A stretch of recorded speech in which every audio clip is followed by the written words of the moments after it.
Connaissez-vous le curé Labelle? Non, pas le boulevard, là. L'homme. Pour moi, ce nom-là, c'est mon école secondaire. En étudiant la vie de ce curé pas comme les autres, on réalise que les Laurentides, c'est toute sa vie. Mon nom est Philippe Aubry. Aujourd'hui, à l'Histoire d'un Nord, je vous présente le roi du Nord. Et non, nous ne sommes pas dans Game of Thrones. Nous ne connaissons d'autre roi que le roi du Nord, et son nom est... Le curé Antoine Labelle.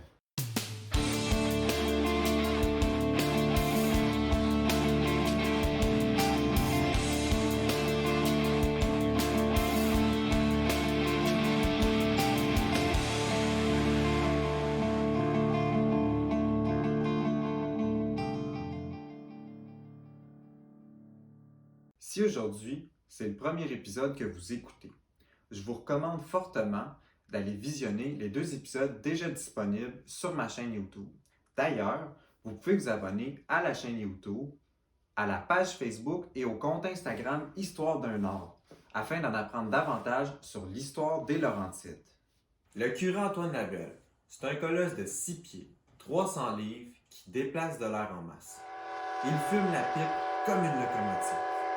La nature a donné à cet imposant curé une forte voix, et probablement que même les sourds peuvent entendre parler de ses projets. Natif de Sainte-Rose, François-Xavier Antoine Labelle est de modestes conditions. Mais à l'époque, la prêtrise permet d'atteindre les hautes sphères de la société. Labelle a étudié au séminaire de Sainte-Thérèse, l'actuel collège Lionel Groulx. Pour de vrai. J'aurais sûrement été son ami. Il est passionné d'histoire et de philosophie. Hey, salut Phil! Antoine, c'est toi? Joël de TCMM. Ah non, excuse Joël, tu y ressembles tellement des fois. C'est un élève bouillonnant et curieux, avec un sens du leadership très fort. 19 ans et curé, le jeune Labelle fait ses premières expériences dans diverses paroisses près de la frontière américaine. Ce sera pour lui un moment d'éveil nationaliste. L'ampleur des inégalités sociales selon la religion que l'on pratique et la langue qu'on parle saute aux yeux de Labelle dans ses premières paroisses. Imaginez un instant la vie du curé Antoine Labelle. Nous sommes dans les années 1850, en plein mouvement d'émigration des Canadiens français vers les États-Unis. Les paroisses connaissent des temps difficiles, le curé est aussi pauvre que ses fidèles. La tentation de tout abandonner et de suivre ses compatriotes le gagne et il en fait part à son supérieur, l'évêque de Montréal, Monseigneur Ignace Bourget. Pour le détourner du Sud, Bourget lui confie la cure de Saint-Jérôme en 1868, une paroisse prospère au portique des Laurentides. Son dernier curé vient de rendre l'âme. Le Nord va sauver le curé Antoine Labelle. Investi d'une mission, il faut coloniser les Laurentides. Il faut étendre la nation canadienne-française en contournant les Anglos par le nord de l'Ontario, qui n'est pas encore peuplé, et aller rejoindre les prairies vers l'ouest. Antoine Labelle regarde les Américains avec beaucoup d'admiration. Il reste fasciné par le développement rapide de ce pays grâce au chemin de fer. Pour le roi du Nord, le progrès est mis à la disposition des hommes pour développer de nouvelles régions. Qu'on pense au train pour étendre le Canada from coast to coast. La révolution industrielle résonne très fort chez le curé Labelle.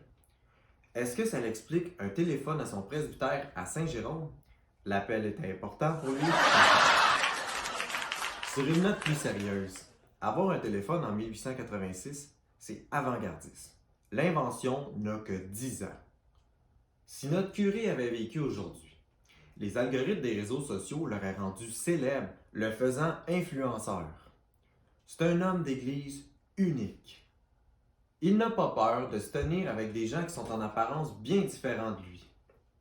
Pensons à son amitié avec Arthur Buis, un anticlérical notoire. Monseigneur Fabre, qui succède à Monseigneur Bourget à la tête du diocèse de Montréal, ne partage pas la vision de Labelle. Nombreux sont les différends entre les deux hommes, et ils règlent leur compte à coups de couteau dans le dos. Ça n'enlève pas à notre gros curé son côté rassembleur, parce qu'il s'affiche comme un homme du peuple malgré son statut social important. Et en passant, je n'insulte pas notre cher ami en tenant de tels propos. Monsieur Antoine Labelle n'aime pas les titres somptueux, malgré sa nomination comme protonotaire apostolique par le pape en 1889. On le baptise le Gros Labelle et le père agriculteur lui est aussi décerné, bien que sa vision dépasse largement l'agriculture. On pourrait aussi bien le surnommer le père Laurentide, ça lui irait mieux. Bref. Le portrait de l'émission des Pays d'en haut est bien réussi jusqu'à sa célèbre mouvement. On la nommait vraiment ainsi. Je vous emmène en 1868 dans les Laurentides. À son arrivée à Saint-Jérôme, Labelle se tourne immédiatement vers le nord de la ville et souhaite continuer l'œuvre de ses prédécesseurs. La colonisation piétine. Il fera des expéditions en vue d'ouvrir de nouveaux cantons. Avec son fidèle Isidore, son éternel bras droit, il fait 45 expéditions entre 1870 et 1887. Le but, arpenter les cantons du Nord. Je vous entends dire, mais c'est quoi une expédition? Je vous résume ainsi. Labelle choisit les lieux des chapelles et des moulins en parcourant forêts, lacs et montagnes. Notre gros curé n'a pas peur de salir sa soutane. De retour à Saint-Jérôme, le roi du Nord a l'habitude de recevoir ses futurs colons dans son presbytère. Il leur fait visiter les cantons sur des cartes, vante les avantages et les inconvénients des lieux qu'il connaît si bien. Labelle, c'est un homme d'action qui ne dormait pas beaucoup. Infatigable, notre curé va visiter ses colons, leur apporter soutien moral, spirituel et matériel. C'est lui qui tient la première messe dans les chapelles de fortune érigées en pleine forêt. Obtenir des fonds pour la colonisation et pour un chemin de fer pour les contrées du Nord, c'est primordial pour Labelle. Il multiplie les démarches auprès des politiciens de Québec en vue de sortir de l'isolement ces pauvres colons jusqu'à en devenir envahissants. Difficile pour ses interlocuteurs de s'en débarrasser, le respect du curé oblige. Dans un entretien avec Hugh Gallen du Canadien Pacifique, il aurait dit, et je cite, « Oui, vous allez me le donner, mon chemin de fer, il me le faut. » Les communautés religieuses sont aussi mobilisées dans le projet de la colonisation. Elles ouvrent des écoles. Et celle des clercs de Sainte-Croix à Saint-Jérôme a pour mission les études commerciales. Ce n'est pas un hasard. Le curé Antoine Labelle veut que les Laurentides soient modernes comme l'Amérique. Il réussit par ses correspondances à convaincre des industriels de s'établir dans la région. La petite capitale laurentienne connaît un élan d'industrialisation sans précédent entre 1880 et 1920. Mais sans train, pas d'industrialisation. Et ça, notre cher Antoine Labelle le sait très bien. En plus de ses correspondances, de ses voyages et de ses discours, le curé est maître dans les coups d'éclat. L'hiver de 1872 est très rude. Le Québec est en pleine crise économique. Les habitants de l'île de Montréal sont gelés, pas à cause d'une nouvelle SQDC, mais par manque de bois pour se chauffer. La générosité et le flair de marketing de Labelle seront réunis sous la forme d'une opération charme. Comme un sauveur dans la métropole, Labelle arrive à la tête d'un convoi de 80 carrioles chargées de 60 cordes de bois de chauffage. Au-delà de la générosité, l'idée est de montrer de quoi sont capables les Laurentides. Avec un train, terminer les pénuries de bois à Montréal.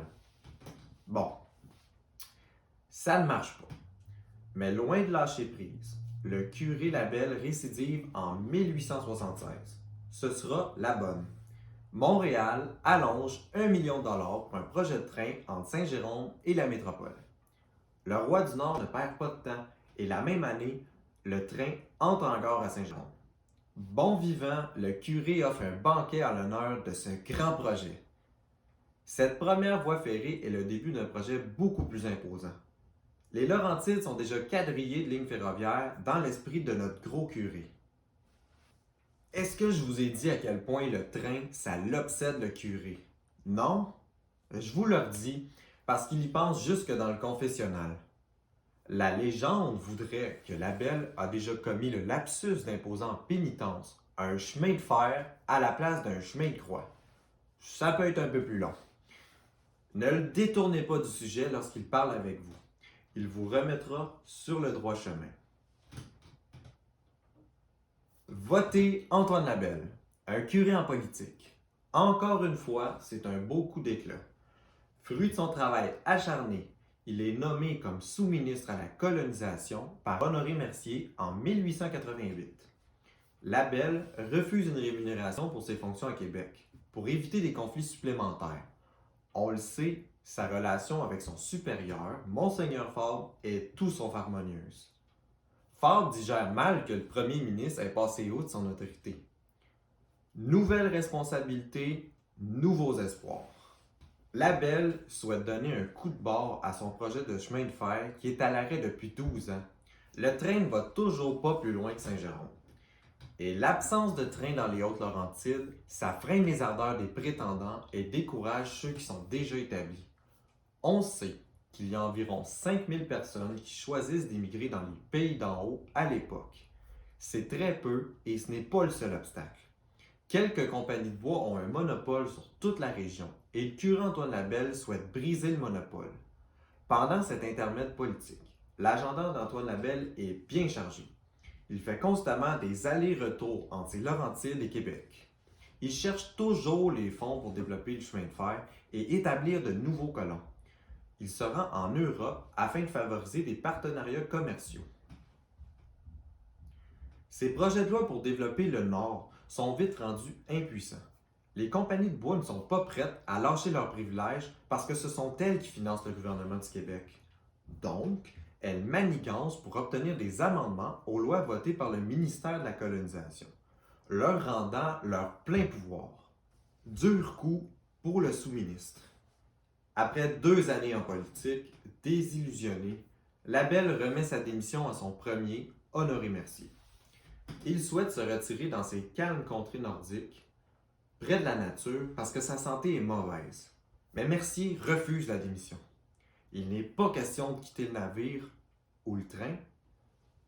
Malheureusement, le roi du Nord est sur ses derniers milles, souffrant depuis des années d'une hernie qui réduit peu à peu sa qualité de vie, avec des douleurs physiques. Il décède le 4 janvier 1891 d'une complication chirurgicale. Les Laurentides et le Québec sont en deuil et il aura le droit à de grandes funérailles. L'échec de son rêve et surtout le refus de Rome de lui donner son diocèse pour Saint-Jérôme achève Antoine Labelle. Ses projets restent inachevés, mais d'autres curés continuent de porter ses rêves et de poursuivre son œuvre. Après quelques années à l'arrêt, le projet de train se réalise rapidement et arrive dans les Hautes-Laurentides. Sainte-Adèle et Sainte-Agathe-des-Monts voient la locomotive en 1892. En 1893, 2 ans après la mort du curé, le train arrive à Saint-Jovite. Justement de cette ville, l'abbé Samuel Ouimet est l'un des collaborateurs de Labelle. Il œuvre dans la région du Mont-Tremblant à installer des colons. C'est lui qui va fonder une commission scolaire catholique dans le coin. Le curé Génier de Mont-Laurier est parfois considéré comme le second curé Antoine Labelle.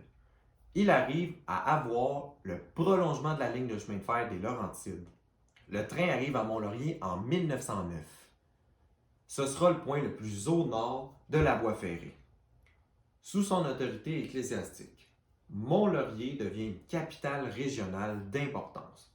Elle dame le pion à Nominègle en raflant le siège du district judiciaire. En plus, le village de Mont-Laurier donne son nom à un nouveau diocèse créé en 1913. La montée en importance de cette municipalité permet un développement de la région aux alentours. Bref, je pourrais vous parler ici du curé Labelle pendant encore des heures. Un nom étroitement associé à la région, son royaume des Laurentides. Le roi du Nord a travaillé avec acharnement pour faire surgir de ce sol ingrat des villages, des fermes et des usines. De son vivant, il n'aura jamais vu l'étendue de son projet de chemin de fer. Peut-être se réjouit-il de savoir aujourd'hui que le petit train du Nord fait le bonheur de bien des cyclistes. La Société d'histoire de la Rivière-du-Nord possède dans ses archives bien des documents du curé Labelle. Une partie de l'imposante correspondance qu'il a tenue n'a pas encore été lue ni retranscrite, ce qui nous permet d'affirmer qu'il reste encore beaucoup à découvrir à propos du roi du Nord. Allez, c'est tout pour aujourd'hui.